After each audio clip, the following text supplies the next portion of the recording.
नमस्कार विद्यार्थियों, मैं चंद्रमोहन वर्मा, आपका जीव विज्ञान विषय अध्यापक। और आज के इस वीडियो में हम बात करने वाले हैं कक्षा 11 के अध्याय 4 के भाग 3 के बारे में। ठीक है, और इस भाग में हम बच्चों बात करेंगे संघ टीनोफोरा की, प्लेटीहेल्मिन्थीज की और उसके साथ में संघ एस्केल्मिन्थीज की। ठीक है, और ये सब जो है प्राणियों के वर्गीकरण का ही क्या है, एक भाग है। ठीक है, तो सबसे पहले हम देखते हैं बच्चों किसके बारे में, संघ टीनोफोरा के बारे में। ठीक है, जो टीनोफोरा होते हैं बच्चों, टीनोफोरा जो होते हैं ये समुद्री जंतुओं का क्या होता है बच्चों, एक छोटा संघ होता है। ठीक है, मतलब इस संघ के जो है एक कम संख्या में क्या है बच्चों, जीव जो है वो ज्ञात हैं। मतलब इस संघ के अंदर कम जीव ही जो है वो जाने जाते हैं। ठीक है, या पाए जाते हैं। इन जंतुओं को कंकतधर क्यों कहते हैं बच्चों, क्योंकि इसके अंदर जो है कंघे जैसी प्लेटें पाई जाती है। ठीक है, तो इनको कंकतधर भी कहते हैं, इनको कॉम्ब जेली भी कहते हैं। कॉम्ब मतलब कंगा। ठीक है, तो इनको कॉम्ब जेली भी कहा जाता है बच्चों। और इसके साथ में इनको समुद्री अखरोट के नाम से या सी वॉलनट के नाम से भी जाना जाता है। ठीक है, तो आपसे पूछा जा सकता है कि वह कौन सा संघ है जिसके जंतुओं को समुद्री अखरोट के नाम से जाना जाता है, तो आप लोग बताओगे किसको, टीनोफोरा संघ को। ठीक है, आगे इनके शरीर की सतह पर बच्चों सबसे इंपॉर्टेंट पॉइंट है, याद रखना है बच्चों, पूछा जाता है कई बार कि शरीर की सतह पर क्या होती है, इनमें 8 पक्षमाभी कंकत पट्टिका या कंघे जैसी क्या होती है, प्लेटें पाई जाती है। ठीक है, कितनी संख्या में, याद रखना है बच्चों, 8 कंगेनुमा प्लेटें यहां पर इनके शरीर पर जो है वो पाई जाती है। और कैसी होती है बच्चों, ये पक्षमाभी होती है। ठीक है, इनसे क्या है, कुछ पक्षमाभ जो है वो निकले भी होते हैं। ठीक है, तो आपको याद रखना है बच्चों, बहुत इंपॉर्टेंट पॉइंट है कि टीनोफोरा संघ के अंदर 8 पक्षमाभी कंकत पट्टिकाएं या कंघेनुमा प्लेटें जो है वो पाई जाती है। ठीक है, तो ये जो है, और इसका काम क्या है बच्चों, इन कंघेनुमा प्लेटों का सबसे मुख्य काम है बच्चों, इनका गमन में सहायक होती है। ये जो है टीनोफोरा के जो जंतु होते हैं बच्चों, उनको चलने में सहायता प्रदान करती है, उनके मूवमेंट में सहायता प्रदान करती है। ठीक है, तो कौन, याद रखनी है बच्चों, कितनी, 8 कंकत पट्टिकाएं या कंघेनुमा प्लेटें इनके अंदर पाई जाती है। ठीक है, आगे बात करें टीनोफोरा के बारे में, तो इनमें पाचन जो है अंतःकोशिकीय भी होता है और अंतराकोशिकीय भी होता है। मतलब ये पाचन जो है बच्चों कोशिका के अंदर की ओर भी हो सकता है और दो कोशिकाओं के बीच में, या मैं कह सकता हूं कि कोशिका के बाहर की ओर भी हो सकता है। दोनों तरह का पाचन जो है इसके अंदर पाया जाता है संघ टीनोफोरा में। आगे इंपॉर्टेंट पॉइंट है ये भी। ठीक है, ये क्या दर्शाते हैं बच्चों, जीव संदीप्ति दर्शाते हैं, जिसको इंग्लिश में बोला जाता है बायोल्यूमिनेसेंस। ठीक है, क्या होता है बच्चों कि ये जो जंतु होते हैं बच्चों टीनोफोरा के, इनके अंदर प्रकाश को उत्सर्जित करने की क्षमता होती है, या सीधी भाषा में कहूं बच्चों, ये चमकते हैं रात को। क्या करते हैं बच्चों, चमकते हैं रात को, और इसी को कहा जाता है बच्चों जैव संदीप्ति दर्शाना। ठीक है, तो ये जैव संदीप्ति या प्राणी के द्वारा प्रकाश उत्सर्जन करना, ये इसकी क्या है बच्चों, मुख्य विशेषता है। मतलब रात में क्या करते हैं बच्चों, टीनोफोरा जो होते हैं उसके जंतु चमकते हैं रात के अंदर। ठीक है, ये बात हो गई। नेक्स्ट, यहां पे नर और मादा जो होते हैं बच्चों पृथक नहीं होते। ठीक है, यहाँ पे नर और मादा एक ही जीव के अंदर पाए जाते हैं, और ऐसे जीव को बोलते हैं बच्चों उभय लिंगाश्रयी। क्या बोलते हैं बच्चों, उभय लिंगाश्रयी। आगे इनमें लैंगिक जनन की उपस्थिति पाई जाती है, और निषेचन कैसा होता है बच्चों, बाह्य होता है। ठीक है, इनमें केवल कैसा पाया जाता है, लैंगिक जनन ही पाया जाता है। और इसके अंदर बात करूं निषेचन की, अर्थात नर और मादा युग्मक जो होते हैं बच्चों, वो शरीर के अंदर नहीं मिलते, वो शरीर के बाहर जल के अंदर मिलते हैं, और ऐसे निषेचन को कहते हैं बच्चों क्या, बाह्य निषेचन। ठीक है, तो टीनोफोरा जो है बच्चों बाह्य निषेचन दर्शाते हैं, ये बात भी याद रखनी है। ठीक है, नेक्स्ट, इनका जो परिवर्धन होता है बच्चों, या इनका जो डेवलपमेंट होता है वो कैसा होता है, अप्रत्यक्ष होता है। ठीक है, और मैंने बताया था आपको कि अप्रत्यक्ष परिवर्तन क्या होता है, कि जिसके अंदर शिशु और वयस्क अवस्था के बीच में, ठीक है, या जायगोट या वयस्क अवस्था जो होती है उसके बीच में क्या आ जाए बच्चों, लार्वा अवस्था अगर आ जाए तो उसको बोलते हैं अप्रत्यक्ष परिवर्तन, और अगर वो ना हो तो उसको बोलते हैं प्रत्यक्ष परिवर्तन। तो जो टीनोफोरा होते हैं बच्चों कौन सा परिवर्तन दर्शाते हैं, अप्रत्यक्ष परिवर्तन दर्शाते हैं, जिसमें लार्वा अवस्था उपस्थित होती है। क्या होती है बच्चों, लार्वा अवस्था उपस्थित होती है यहां पर। ठीक है, अब बात करते हैं इसके कुछ एग्जांपल्स की। ठीक है, तो पहला एग्जांपल है बच्चों प्लूरोब्रेकिया। क्या है बच्चों, प्लूरोब्रेकिया। आपको इसकी संरचना दिख रही होगी बच्चों, कितनी देखो कंकत पट्टिका गिन के बताओ, 1 2 3 4 5, 6, 7, 8 और देखो इससे क्या निकले हुए हैं, पक्षमाभ निकले हुए हैं। ठीक है, तो अपन ने कहा था इसके अंदर कि इसके अंदर 8 जो है पक्षमाभी कंकत पट्टिकाएं या कंघिनुमा प्लेटें जो है बच्चों पाई जाती है। एक उदाहरण हो गया प्लूरोब्रेकिया और दूसरा उदाहरण है बच्चों टीनोप्लाना। दूसरा उदाहरण क्या है बच्चों, टीनोप्लाना। और इसके अंदर भी आपको दिख रहा होगा 1, 2, 3, 4। ठीक है, इस तरीके से पीछे की तरफ भी कितनी होती है, 4 जो है यहाँ पे 4 और 4 कितनी होगी, 8 कंकत पट्टिकाएं यहाँ पर पाई जाती है। तो दो उदाहरण आपको टीनोफोरा संघ के बच्चों याद रखने हैं, एक है प्लूरोब्रेकिया और दूसरा है बच्चों टीनोप्लाना। ठीक है, तो याद हो जाएंगे।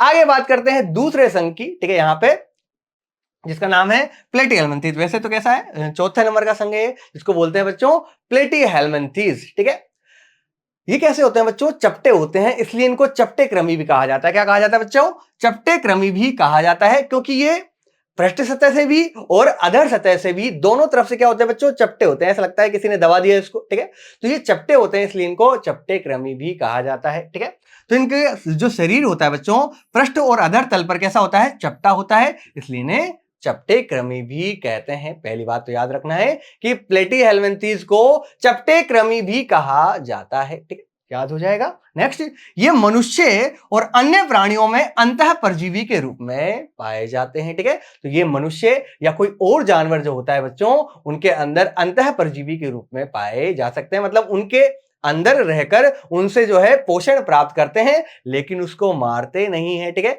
ऐसे जीवों को क्या कहते हैं, परजीवी कहते हैं। अगर परजीवी शरीर के अंदर है तो उसको अंतः परजीवी कहेंगे, और अगर परजीवी जो है बच्चों वो शरीर के बाहर पाया जाता है तो उसको कहते हैं बाह्य परजीवी। ठीक है, तो ये अंतः परजीवी होते हैं अधिकतर। ठीक है, नेक्स्ट, ये इनकी सम्मिति कैसी होती है बच्चों, द्विपार्श्व सम्मित, अर्थात इनका शरीर जो है एक केंद्रीय अक्ष काटने पर समरूप दायां और समरूप बाएं में बढ़ जाता है। ठीक है, तो इनमें द्विपार्श्व सम्मिति होती है। ये त्रिकोरकी होते हैं, अर्थात इनमें तीनों जनन स्तर पाए जाते हैं, एक्टोडर्म, मेसोडर्म और एंडोडर्म। ठीक है, और ये कैसे होते हैं बच्चों, अप्रगुही होते हैं, अर्थात इनके आहार नाल और जो शरीर की सतह होती है बच्चों उसके बीच में कोई गुहा नहीं पाई जाती। ठीक है, ऐसे जीवों कहते हैं अप्रगुही। नेक्स्ट, इनके अंदर क्या होता है बच्चों, अंग स्तर का संगठन पाया जाता है। ठीक है, अर्थात इनके अंदर जो ऊतक होते हैं वो मिल करके अंग का निर्माण कर लेते हैं। तो आपको याद रखना है बच्चों कि प्लेटीहेल्मिन्थीज के अंदर अंग स्तर का शारीरिक संगठन पाया जाता है। ये एकमात्र ऐसे संघ है बच्चों जिनके अंदर अंग स्तर का शारीरिक संगठन पाया जाता है। ठीक है, इससे पहले वालों में तो क्या होता है बच्चों, ऊतक स्तर का। ठीक है, हमने बात की थी सिलेंट्रेटा और टीनोफोरा में ऊतक स्तर का शारीरिक संगठन होता है, लेकिन प्लेटीहेल्मिन्थीज में बच्चों अंग स्तर का शारीरिक संगठन पाया जाता है।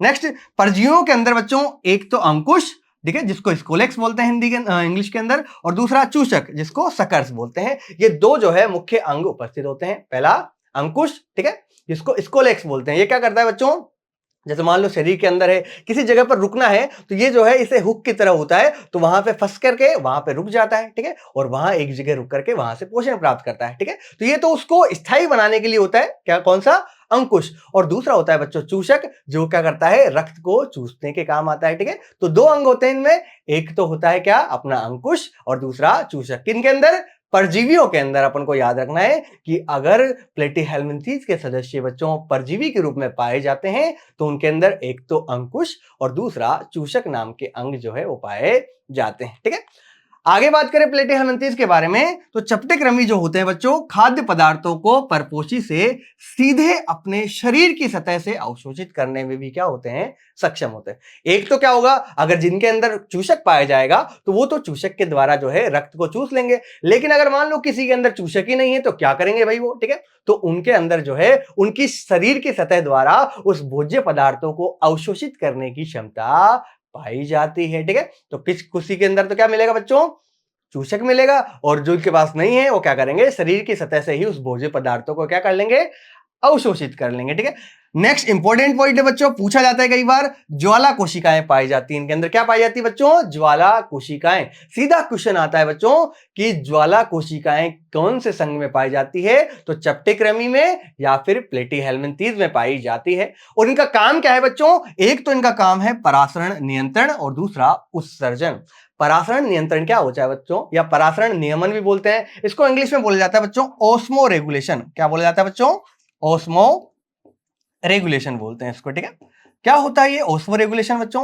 कि हमारे शरीर के अंदर कई तरह के क्या होते हैं, लवण होते हैं। उन लवणों में अगर संतुलन बने तो उसको बोलते हैं अपन परासरण नियमन। ठीक है, तो ये ज्वाला कोशिकाएं जो होती है बच्चों, प्लेटीहेल्मिन्थेस के अंदर क्या करती है, उन लवणों का संतुलन बनाती है और साथ में जो शरीर के व्यर्थ पदार्थ होते हैं उनको बाहर निकालने में अर्थात उत्सर्जन में भी क्या होती है, सहायक होती है। तो क्वेश्चन पूछा जा सकता है बच्चों आपसे कि ज्वाला कोशिकाएं का काम क्या है, तो एक तो उत्सर्जन और दूसरा परासरण नियंत्रण या परासरण नियमन भी उसको कहा जा सकता है। ठीक है, नेक्स्ट यहां पर नर और मादा जो होते हैं बच्चों पृथक नहीं होते हैं। एक ही जीव के अंदर नर भी होता है, मादा भी होता है, अर्थात एक लिंगाश्रयी होते हैं। कैसे होते हैं बच्चों ये, सॉरी कैसे होते हैं, उभय लिंगाश्रयी होते हैं। ठीक है, एक ही में ही पाए जाएंगे, उसको क्या कहेंगे, उभय लिंगाश्रयी होते हैं। ठीक है, क्या होते हैं बच्चों, उभय लिंगाश्रयी होते हैं। ठीक है, मोनोसियस जिसको कहा जाता है। ठीक है, तो इनमें एक जीव के अंदर नर भी होता है और मादा भी होता है। नेक्स्ट, इनमें निषेचन क्या होता है बच्चों, आंतरिक होता है, अर्थात शरीर के अंदर ही क्या होते हैं, युग्मक आपस में संलयित होते हैं या उनके अंदर निषेचन होता है। ठीक है, नेक्स्ट, परिवर्धन में बहुत सी लार्वा अवस्थाएं पाई जाती है, अर्थात इसके अंदर अप्रत्यक्ष प्रकार का एक तो परिवर्धन होता है और दूसरा लार्वा अवस्था एक आध नहीं होती है। ठीक है, बहुत सारी लार्वा अवस्थाएं पाई जाती है इसके अंदर। ठीक है, किसके अंदर, प्लेटीहेल्मिन्थेस संघ के अंदर। आगे बात करें इसके कुछ उदाहरण की। ठीक है, पहला उदाहरण है बच्चों यहाँ पे प्लेनेरिया। ठीक है, क्या है बच्चों, प्लेनेरिया। ठीक है, और इसके अंदर क्या होता है बच्चों, पुनरुद्भवन की असीम क्षमता पाई जाती है। ठीक है, वर्ड आया अपने पास क्या, पुनरुद्भवन। क्या होता है बच्चों पुनरुद्भवन, कि जैसे क्या है बच्चों, ये एक प्लेनेरिया है। ठीक है, मान लो इसका जो है सिर जो है कट करके इससे अलग हो गया। क्या हो गया बच्चों, इसका सिर जो है कट करके अलग हो गया। तो ये सिर जो है बच्चों इसका, ठीक है, इसका जो सिर है बच्चों, ये क्या करेगा, आगे चल करके पूरा का पूरा नया जीव बना लेगा। ठीक है, आगे चल के क्या करेगा बच्चों, ये पूरा का पूरा जो है नया जीव जो है वो बना लेता है। ठीक है, तो ऐसी प्रक्रिया जिसमें शरीर का कोई अंग टूट करके पूरा का पूरा नया जीव बना ले, तो इस प्रक्रिया को कहा जाता है बच्चों क्या, पुनरुद्भवन, या इंग्लिश में कहते हैं बच्चों रीजनरेशन। क्या कहते हैं बच्चों, रीजनरेशन। ठीक है, तो इसके अंदर पुनरुद्भवन या रीजनरेशन की क्या होती है बच्चों, अपार क्षमता पाई जाती है। किसके अंदर, प्लेनेरिया के अंदर। और किसका उदाहरण है बच्चों, यह है प्लेटीहेल्मिन्थेस संघ का उदाहरण। ठीक है, आगे बात करें दूसरे उदाहरण की, तो बच्चों नाम है टीनिया, पूरा नाम होता है टीनिया सोलियम। ठीक है, क्या होता है बच्चों, पूरा नाम टीनिया सोलियम इसका पूरा नाम होता है।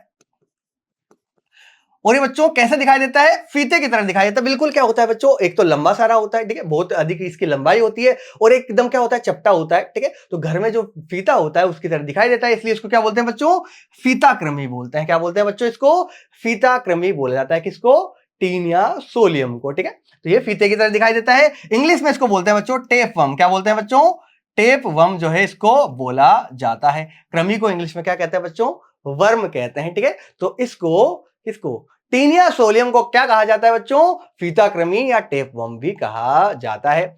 आगे बात करें इसके अगले उदाहरण की, तो एक बच्चा उदाहरण है फेशियोला। पूरा नाम होता है बच्चों इसका फेशियोला हिपेटिका। ठीक है, क्या होता है बच्चों, फेशियोला हिपेटिका। ठीक है, फेशियोला हिपेटिका इसका पूरा नाम होता है। ठीक है, हिपेटो वर्ड कहीं पे भी दिख जाए बच्चों, हिपेटो वर्ड का मतलब होता है यकृत। ठीक है, हिपेटो शब्द कहीं भी आपके आ जाए तो हिपेटो का मतलब क्या होता है बच्चों, यकृत। ठीक है, इसलिए ये जो है इसको लिवर फ्लूक भी कहा जाता है। इंग्लिश में क्या कहते हैं बच्चों, इसको लिवर फ्लूक कहते हैं। क्या कहते हैं बच्चों, लिवर फ्लूक इसको कहा जाता है। ठीक है, और हिंदी में कहते हैं बच्चों इसको पर्णकृमि, क्योंकि इसकी संरचना जो है बच्चों पत्ती की तरह दिखाई देती है। किसकी तरह दिखाई देती है बच्चों, पत्ती की तरह दिखाई देती है, इसलिए इसको पर्णकृमि भी कहा जाता है। ठीक है, और ये जो है नुकसान जो है सबसे ज्यादा किसको पहुंचाता है, यकृत को पहुंचाता है, इसलिए इसको लिवर फ्लूक भी कहा जाता है। दोनों किसके नाम है बच्चों, फेशियोला हिपेटिका के ही नाम है। ठीक है, तो फेशियोला हिपेटिका जो होता है बच्चों उसको पर्णकृमि भी कहते हैं और लिवर फ्लूक भी कहते हैं। दोनों नाम आपको क्या करने हैं, याद करने हैं। ठीक है, तो ये उदाहरण हो गए बच्चों किसके, प्लेटीहेल्मिन्थेस के। एक प्लेनेरिया, दूसरा टीनिया सोलियम और तीसरा फेशियोला हिपेटिका। ये जो तीन उदाहरण है आपको एनसीईआरटी में दिए हुए हैं। ठीक है, तो ये उदाहरण अपन ने देख लिए। नेक्स्ट जो है अपना संघ जो है एस्केल्मेंथेस। ठीक है, नेक्स्ट संघ कौन सा है अपना, एस्केल्मेंथेस। ठीक है, इसको गोलकृमि भी कहा जाता है। प्लेटीहेल्मिन्थेस को तो क्या बोल रहे थे बच्चों, हम कह रहे थे चपटे कृमि, और यहां पे क्या कह रहे हैं बच्चों, एस्केल्मेंथेस। ठीक है, प्लेटी को याद रख लेना प्लेट से, और प्लेट कैसी होती है बच्चों? चपटी होती है, ठीक है। तो प्लेटी हेलमिंथेस कैसे होते हैं? चपटेक्रमी होते हैं। अगर बात करूं एस्केलमेंथीज की, तो एस्केलमेंथीज क्या होते हैं बच्चों? इनको गोलक्रमी कहते हैं। और क्यों कहते हैं? क्योंकि जब इनका अनुप्रस्थ काटा जाए, ठीक है, मान लो कि ऐसी संरचना है इनकी, ठीक है, ठीक है, इस प्रकार इनकी संरचना है। जब इसका अनुप्रस्थ काटा जाएगा, ठीक है, इस प्रकार से जो है, अगर ये मान लो कि ये क्या है, ये है गोलक्रमी, ठीक है, तो इसका जब अनुप्रस्थ काटा जाएगा और इसको देखा जाएगा, ठीक है, यहां से काट रहे हैं और इसको इस प्रकार से जब देखा जाएगा, तो बच्चों ये कैसे दिखते हैं? अनुप्रस्थ काट में गोल दिखाई देते हैं, इसलिए इनको गोलक्रमी कहा जाता है। गोलक्रमी का मतलब नहीं है कि ये गोल मटोल बोल की तरह होते हैं, ना ना ना, ठीक है। यहां पे क्या मतलब है गोलक्रमी का? कि जब इसका अनुप्रस्थ काट करके दिखा जाता है बच्चों, तो वो संरचना में गोल प्रतीत होता है, और इसलिए ही इसे क्या कहते हैं? गोलक्रमी कहते हैं, या राउंड वम कहते हैं। इंग्लिश में क्या कहते हैं बच्चों? राउंड वम कहते हैं, ठीक है। तो ये प्राणी अनुप्रस्थ काट में गोलाकार होते हैं, अतः गोलक्रमी के नाम से जाने जाते हैं। नेक्स्ट, ये कैसे हो सकते हैं बच्चों? मुक्त जीवी हो सकते हैं, ठीक है, मुक्त रूप से जीवित रह सकते हैं। नेक्स्ट, जलीय हो सकते हैं। कैसे हो सकते हैं? जलीय, अर्थात जल में मिल सकते हैं, अथवा स्थलीय भी हो सकते हैं, स्थल में मिल सकते हैं, तथा पौधों और प्राणियों में परजीवी के रूप में भी पाए जा सकते हैं, अर्थात सब जगह मिल सकते हैं, ऐसा कह सकते हैं। स्थलीय भी हो सकते हैं, जलीय भी हो सकते हैं, परजीवी के रूप में भी हो सकते हैं, और मुक्तजीवी के रूप में भी हो सकते हैं, ठीक है। नेक्स्ट बात करें इनकी समिति की, तो द्विपार्श्व समिति, वही समरूप दाएं और बाएं में बटा होता है इनका शरीर, ठीक है। नेक्स्ट, त्रिकोरकी होते हैं, तीनों जन्म स्तर होंगे, एक्टोडर्म, मेसोडर्म और एंडोडर्म, ठीक है। कूट प्रगुही होते हैं बच्चों, ये याद रखना है आपको। ये एकमात्र ऐसा संघ है जो कैसा होता है बच्चों? कूट प्रगुही प्रकार का होता है। कौन सा? एस्केलमेंथीज संघ। तो आपसे पूछा भी बहुत बार जाता है कि कौन सा स्यूडोसिलोमेट या कूट प्रगुही संघ होता है, तो आप बताओगे क्या? एस्केलमेंथीज या फिर गोलक्रमी, ठीक है। तो ये कूट प्रगुही होते हैं। और क्या मतलब है कूट प्रगुही का? मतलब बच्चों यहां पे गुहा तो होती है, प्रगुहा तो होती है, लेकिन वो मेसोडर्म से आच्छादित नहीं होती, वो थैलियों के रूप में होती है, ठीक है। और ऐसी गुहा को या प्रगुहा को कहते हैं बच्चों कूट गुह्य, ठीक है, ठीक है। तो ये कूट गुह्य, कूट प्रगुह्य होते हैं बच्चों, ठीक है। नेक्स्ट इनकी बात करूं, शरीर संगठन जो होता है अंग तंत्र स्तर का होता है, और ये बात भी आपको याद रखनी है, क्योंकि ये पहला ऐसा संघ है जिसके अंदर अंग तंत्र स्तर का जो है शारीरिक संगठन पाया जाता है। इसके पहले वाला जो संघ था प्लेटी हेलमिंथेस, वहां पे अंग स्तर का संगठन था, और उससे पहले वाले कोशिकीय और ऊतक स्तर का संगठन दर्शाते थे, ठीक है। तो एस्केलमेंथेस बच्चों पहला वो संघ है जहां पर अंग तंत्र स्तर का जो है शारीरिक संगठन पाया जाता है। नेक्स्ट बात करें एस्केलमेंथेस या गोलक्रमी के बारे में, ठीक है। तो इनकी आहार नाल कैसी होती है बच्चों? पूर्ण होती है। अब अंग तंत्र का है, ठीक है, तो पूरा का पूरा पाचन तंत्र यहां पाया जाता है, और आहार नाल भी क्या होती है बच्चों? पूर्ण होती है। और आहार नाल के अंदर क्या होता है बच्चों? पेशीय ग्रसनी पाई जाती है। क्या पाई जाती है आहार नाल के अंदर? यहां पे पेशीय ग्रसनी पाई जाती है।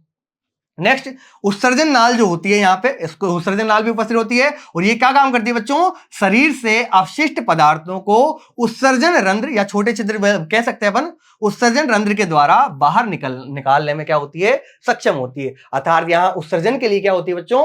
उत्सर्जन नाल जो है वो पाई जाती है। नेक्स्ट, नर व मादा प्राणी क्या होते हैं? अलग अलग होते हैं, ठीक है। अर्थात यहां पे नर अलग होगा और मादा अलग होगा, और ऐसे जंतुओं को कहते हैं बच्चों क्या? एक लिंगाश्रयी या एक लिंगी जंतु, ठीक है। तो यहां पे ये जंतु कैसे होते हैं बच्चों? एक लिंगाश्रयी होते हैं। यहां नर अलग होता है और मादा अलग होती है। नेक्स्ट, और जो मादा होती है बच्चों वो नर से क्या होती है बच्चों? बड़ी होती है। पॉइंट भी याद रखना है, ठीक है। यहां पे मादा जो होती है बच्चों, एक तो अलग अलग बोलते हैं दोनों, और जो मादा होती है बच्चों नर से बड़ी होती है, या हम कह सकते हैं इसका उल्टा भी कि यहां पे जो नर होता है वो मादा से छोटा होता है, ठीक है। तो ये बात आपको याद रखनी है। नेक्स्ट, इनमें निषेचन आंतरिक प्रकार का होता है, अर्थात युग्मकों का संलयन शरीर के अंदर होगा, ठीक है। नेक्स्ट, यहाँ पे क्या होता है? परिवर्धन प्रत्यक्ष प्रकार का होता है, अर्थात यहाँ कोई लार्वा अवस्था नहीं होती, ठीक है। या तो प्रत्यक्ष हो सकता है या फिर अप्रत्यक्ष भी हो सकता है। दोनों प्रकार का परिवर्तन यहाँ पे पाया जा सकता है, कि लार्वा अवस्था उपस्थित हो भी सकती है और नहीं भी। अगर होगी तो उसको बोलेंगे अप्रत्यक्ष परिवर्तन, और अगर नहीं होगी तो उसको बोलेंगे प्रत्यक्ष परिवर्तन। और जो बच्चों प्रत्यक्ष परिवर्तन होता है वहां पे शिशु और वयस्क दोनों एक के जैसे जो है दिखाई देते हैं, उनमें हम देखने पर जो है अंतर नहीं कर सकते, ठीक है। तो अगर प्रत्यक्ष परिवर्तन होगा तो वहां पे शिशु और वयस्क दोनों एक जैसे दिखाई देंगे, और अप्रत्यक्ष परिवर्तन होगा तो वहां पे लार्वा अवस्था भी पाई जाएगी, ठीक है। तो ये हो गया बच्चों एस्केलमेंथेस संघ। इसके उदाहरण अगर देखें, ठीक है, तो पहला उदाहरण है बच्चों एस्केरिस, जिसको सामान्यतः गोलकृमि के नाम से जाना जाता है। ठीक है, तो यहां पे देखो नर तो क्या है बच्चों, छोटा है, और मादा क्या है, यहाँ पे बड़ी होती है। ठीक है, तो नर छोटा है, मादा बड़ी है। उदाहरण हो गया एक अपना एस्केरिस। और एस्केरिस से बच्चों एस्केरिस्ता नाम का रोग हो जाता है। ठीक है, एस्केरिस्ता बोल देते हैं इसको। ठीक है, या इंग्लिश में कहते हैं एस्केरियासिस। क्या कहते हैं बच्चों, एस्केरियासिस नाम का इससे रोग हो जाता है। ठीक है, अर्थात ये परजीवी के रूप में जो है मानव के अंदर संक्रमण कर देते हैं। इस रोग को बोलते हैं बच्चों एस्केरियासिस। तो आपसे पूछा जाए अगर कि एस्केरियासिस रोग किसके द्वारा होता है, तो एस्केरिस्ता आप जो है एस्केरिस का नाम या गोलकृमि का नाम जो है आप लोग बता सकते हैं, जो कि किसका उदाहरण है बच्चों, गोलकृमि या फिर एस्केलमेंथीज का उदाहरण है। ठीक है, एस्केलमेंथीज का नाम ही एस्केरिस के नाम पे पड़ा है। ठीक है, एस्केरिस एस्केलमेंथीज जो है नाम जो है आपको याद हो जाएगा। ठीक है, अगर दूसरे उदाहरण की बात करूं बच्चों, तो दूसरा उदाहरण है वुचेरेरिया। क्या नाम है बच्चों, वुचेरेरिया। ठीक है, इसकी कई सारी स्पीसीज होती है, जैसे कि वुचेरेरिया ब्रैंकोफ्टाई। ठीक है, और इसको फाइलेरिया क्रमी भी बोलते हैं। क्या बोलते हैं बच्चों, इसको फाइलेरिया क्रमी भी बोला जाता है। और ये जो वुचेरेरिया होता है बच्चों, मानव के अंदर एक रोग उत्पन्न करता है जिसको बोलते हैं हाथी पांव रोग। क्या बोलते हैं बच्चों, हाथी पांव रोग बोलते हैं उसको। ठीक है, तो वो वुचेरेरिया ब्रैंकोफ्टाई या वुचेरेरिया मेलाई के द्वारा होता है। नाम है बच्चों हाथी पांव रोग। ठीक है, और इसी रोग को जो है फाइलेरियासिस भी कहा जाता है। क्या कहा जाता है बच्चों, फाइलेरियासिस भी कहा जाता है, क्योंकि ये फाइलेरिया क्रमी से होता है। ठीक है, तो इसको फाइलेरियासिस भी कहते हैं। ठीक है, तो किसके द्वारा होता है, फाइलेरिया क्रमी या वुचेरेरिया के द्वारा होता है। और इसका नाम जो है इसको एलिफेंटियासिस भी कहा जाता है। क्या कहा जाता है बच्चों, एलिफेंटियासिस भी कहा जाता है। सारे जो है रोग जो है किससे होते हैं बच्चों, ये सारे के सारे एक ही रोग के नाम है। और ये किससा होता है बच्चों, वुचेरेरिया नाम के गोलकृमि से ये रोग होता है। ठीक है, तो आपसे पूछा जाएगा बच्चों कि वुचेरेरिया जो है एक तो किसका भाग है, गोलकृमि या एस्केलमेंथीज संघ का भाग है। ठीक है, दूसरा वुचेरेरिया से कौन सा रोग होता है, तो इससे हाथी पांव रोग या वुचेरेरियासिस या एलिफेंटियासिस नाम का रोग होता है। ठीक है, तो आपको ये बात भी याद रखनी है। ठीक है, ये क्या करता है बच्चों, मानव के लसिका तंत्र जो होता है वहां पर क्या कर देता है, संक्रमण कर देता है, जिससे पैर जो है बच्चों या पैर के अर्धपाद जो होता है बच्चों, वो फूल करके हाथी के पांव की तरह दिखने लग जाता है। इसलिए इसको हाथी पांव रोग भी कहते हैं। नाम याद रखना है किससे होता है, वुचेरेरिया से होता है। ठीक है, आगे बात करें इसका नेक्स्ट उदाहरण अपना। ठीक है, तो नेक्स्ट उदाहरण है बच्चों अपना गोलकृमि का या एस्केलमेंथीज का एनसाइक्लोस्टोमा, जिसको अंकुश क्रमी भी कहते हैं। क्या कहते हैं बच्चों, इसको अंकुश क्रमी या हुकवर्म भी कहा जाता है। इसको इंग्लिश में क्या कहते हैं बच्चों, हुक की तरह दिखाई देता है, तो इसलिए इसको हुकवर्म भी कहते हैं। क्या कहते हैं बच्चों, हुकवर्म भी कहा जाता है। ठीक है, तो ये कैसा होता है बच्चों, हुक की तरह होता है, मुड़ा हुआ होता है इस तरीके से। ठीक है, तो इसलिए इसको हुकवर्म भी कहा जाता है। नाम है एनसाइक्लोस्टोमा। ठीक है, तो एस्केलमेंथीज के भी हमने 3 उदाहरण देखे, एक एस्केरिस, दूसरा वुचेरेरिया और तीसरा एनसाइक्लोस्टोमा। ठीक है, तीनों नाम आपको याद रहने चाहिए। ठीक है, तो आज के इस भाग में जो है हमने किस किस के बारे में बात की बच्चों, 3 संघों के बारे में बात की। पहले बात की हमने टिनोफोरा के बारे में और उसको बताया कि इनको कंकद्दर भी कहते हैं, समुद्री अखरोट भी कहते हैं, या कॉम जेली के नाम से भी जाना जाता है, जिसमें 8 क्या होती है बच्चों,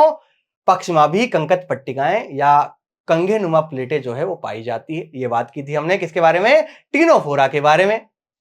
ठीक है, साथ में इनके जो है कम ही जीव जो है वो ज्ञात है। उदाहरण देखा था हमने प्लूरोब्रेकिया और टिनोप्लाना। ठीक है, साथ में फिर उसके बारे में बात की हमने प्लेटीहेलमिन्थीज संघ की, जिसको चपटेक्रमी भी कहा जाता है, जिसमें ज्वाला कोशिकाएं पाई जाती है। ठीक है, तो ये बात आपको, ये कैसे होते हैं, पृष्ठाधार रूप से चपटे होते हैं। ठीक है, ये ज्यादातर कैसे होते हैं, अंतःपरजीवी के रूप में पाए जाते हैं और इनके अंदर अंकुश और चूषक नाम की संरचनाएं पाई जाती है। और आपको लास्ट में याद रखने इसके उदाहरण जो कि थे प्लेनेरिया, टीनिया सोलियम और फेशियोला हेपेटिका। ठीक है, तो ये उदाहरण आपको याद रखने हैं। तीसरी हमने फिर बात की किसकी, एस्केलमेंथीज संघ की। ठीक है, और इसको बोला हमने कि इसको गोलकृमि भी कहते हैं। ठीक है, इसके बारे में इसकी सामान्य बात की हमने कि यहाँ पे जो है मादा क्या होती है, नर से बड़ी होती है। ठीक है, यहाँ पे क्या है, पूर्ण जो है आहार नाल पाई जाती है। ये सब बातें हमने किसकी ली की, एस्केलमेंथीज के लिए की। लास्ट में इसके क्या देखे, उदाहरण देखे, जिसमें हमने एस्केरिस देखा, वुचेरेरिया देखा और एनसाइक्लोस्टोमा इसके उदाहरण के रूप में देखे। ठीक है, तो ये 3 संघ की हमने बात की। अब देखते हैं आपको कितना समझ में आया कुछ क्वेश्चंस के माध्यम से। ठीक है, पहला क्वेश्चन है अपना, मादा एस्केरिस होता है। ठीक है, मादा एस्केरिस कैसा होता है बच्चों, पहला दिया हुआ है नर से छोटी होती है मादा। ठीक है, गलत है, नर से छोटी थोड़ी होती है, नर से क्या होती है, बड़ी होती है, या अपन कह सकते हैं कि नर यहां पे मादा से छोटा होता है। ठीक है, तो आंसर हो गया यहां पे मादा जो होती है बच्चों क्या होती है, नर से बड़ी होती है। ठीक है, दूसरा हम देखते हैं दूसरा क्वेश्चन, प्लूरोब्रेकिया संबंधित है। ठीक है, तो हमने प्लूरोब्रेकिया जो है उदाहरण कहां देखा था? हमने देखा था टीनोफोरा संघ के अंदर। किसके अंदर देखा था बच्चों? टीनोफोरा संघ के अंदर देखा था हमने। ठीक, तो हो गया आंसर इसका टीनोफोरा। थर्ड क्वेश्चन देखें तो एस्केलमेंथीज को अन्य किस नाम से जाना जाता है? ठीक है, तो चपटे क्रमी तो किसको कहते हैं बच्चों? प्लेटीहेलमिन्थीज। मैंने बताया था कि प्लेट कैसी होती है बच्चों? चपटी होती है, तो प्लेटीहेलमिन्थीज से याद रख सकते हो चपटे क्रमी। ठीक है, नेक्स्ट गोलक्रमी। ठीक है, तो बिल्कुल सही है, एस्केलमेंथीज को गोलक्रमी के नाम से जाना जाता है। वह तो दोनों हो ही नहीं सकते। ठीक है, तो आपको याद रखना है एस्केलमेंथीज को किस नाम से जाना जाता है बच्चों? गोलक्रमी के नाम से जाना जाता है, क्योंकि ये अनुप्रस्थ काट से काटने पर गोल दिखाई देते हैं। ठीक है, नेक्स्ट क्वेश्चन बात करें अपन खालिस्तान की। ज्वाला कोशिकाएं जो कि किसमें पाई जाती है?